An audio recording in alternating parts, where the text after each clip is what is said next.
पिछले वीडियो में हमने जो दी गई स्थिति थी उसको हमने गणितीय रूप में व्यक्त किया था। एक्स वर्ग ऋण 45 एक्स धन 324 बराबर 0।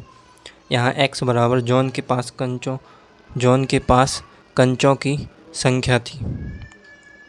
अब इसे हम हल करेंगे। इस जो हमें द्विघात समीकरण प्राप्त हुआ है इसे हम हल करेंगे और एक्स का मान ज्ञात करेंगे। तो इसे हल करने के लिए सबसे पहले हम देखते हैं कि यहाँ पर एक्स वर्ग का जो गुणांक है वो है 1 और ये अचर पद है वो 324। जब हम इनका गुणा करेंगे 324 और 1 का तो हमें 324 प्राप्त होगा और एक्स का जो गुणांक है वो है ऋण 45। तो हमें ऐसी दो संख्याएं ज्ञात करनी है जिनको जोड़ना या फिर घटाना करके ऋण 45 प्राप्त हो और जिनका गुणा करके 324 प्राप्त हो। तो इसे हल करने के लिए सबसे पहले तो हम 324 के गुणनखंड को निकालते हैं। इसमें 2 से भाग देते हैं। 2 एकम 2, 2 चूँग 12 और 2 दूनी 4। अब इसके बाद फिर से 2 से भाग देंगे। अब इसमें 3 से भाग देंगे, फिर से इसमें 3 से भाग देंगे, फिर से इसमें 3 से भाग देंगे, फिर से 3 से भाग देंगे। तो ये हमें 324 के गुणनखंड प्राप्त हुए। अब हम इनमें से देखते हैं कि किनको जोड़ना या फिर घटाना करके हमें ऋण 45 प्राप्त हो रहा है। तो सबसे पहले तो हम इसको देखते हैं कि इनका गुणा करके हमें 324 तो प्राप्त होगा ही।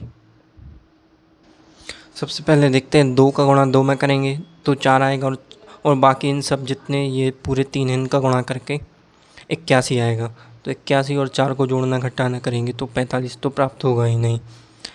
जैसे यदि हम 3 का गुणा 3 में करते हैं तो 9 प्राप्त होगा और इस बाकी संख्याओं यानी बाकी गुणनखंडों को गुणा करते हैं 3 त्रिका 9 और ये 2 दूनी 4, 9 चौका 36। 36 और 9 इनको हम जोड़ेंगे तो हमें 45 प्राप्त होगा और इनका गुणा करेंगे तो हमें 324 भी प्राप्त हो जाएगा। यानी ये ऋण 36 और ऋण 9 तो हमें ऋण 45 प्राप्त होगा और ऋण का ऋण में गुणा होगा तो प्लस होगा, 36 का 9 में गुणा होगा तो 324 होगा। यानी हमें 2 ऐसी संख्याएं प्राप्त हो गई जिनका गुणा करके 324 आए और जिनको जोड़ करके ऋण 45 प्राप्त हो। अब हम यहाँ देखते हैं, सबसे पहले लिखेंगे एक्स वर्ग ऋण। अब ये जो ऋण 45 एक्स है इसे हम ऋण 36 एक्स और ऋण 9 एक्स में विभक्त कर देते हैं। तो सबसे पहले लिखेंगे ऋण 36 एक्स और ऋण 9 एक्स और धन 324 बराबर 0। ये अब हम यहाँ से x को कॉमन निकालेंगे तो यहाँ x बचेगा और यहाँ ऋण 36 बचेगा और यहाँ से ऋण 9 को कॉमन निकाल लेते हैं तो यहाँ पर x बचेगा और यहाँ पर ऋण 9 को इसमें से भाग देंगे तो कितना आता है, 9 तिया 27, 9 चौक 54। तो x ऋण 36 यहाँ भी बचेगा कॉमन और ये बराबर में 0। x का गुणा x में करेंगे तो x वर्ग आएगा, x का गुणा ऋण 36 में करेंगे तो ऋण 36x आएगा, ऋण 9 का गुणा x में करेंगे ऋण 9x आएगा, ऋण 9 का गुणा ऋण 36 में करेंगे तो प्लस के 324 आएगा। तो अब इसके बाद x ऋण 36 यहाँ है, x ऋण 36 यहाँ है, यानी इसको हम कॉमन निकाल सकते हैं तो निकाल लेते हैं कॉमन। और इसके बाद में यहाँ x बचेगा और यहाँ ऋण 9 बचेगा तो इसके बराबर में 0।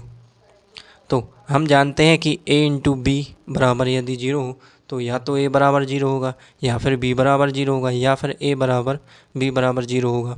तो हम एक एक स्थिति लेकर चलते हैं। जब x ऋण 36 बराबर 0 होगा तो x का मान 36 होगा और जब x ऋण 9 बराबर 0 हो तो x का मान 9 आ जाएगा।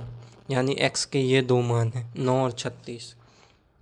यानी इस जो हमें द्विघात समीकरण प्राप्त हुआ था उसमें x के 2 मान हैं 36 और 9। इसको हम लिख देते हैं।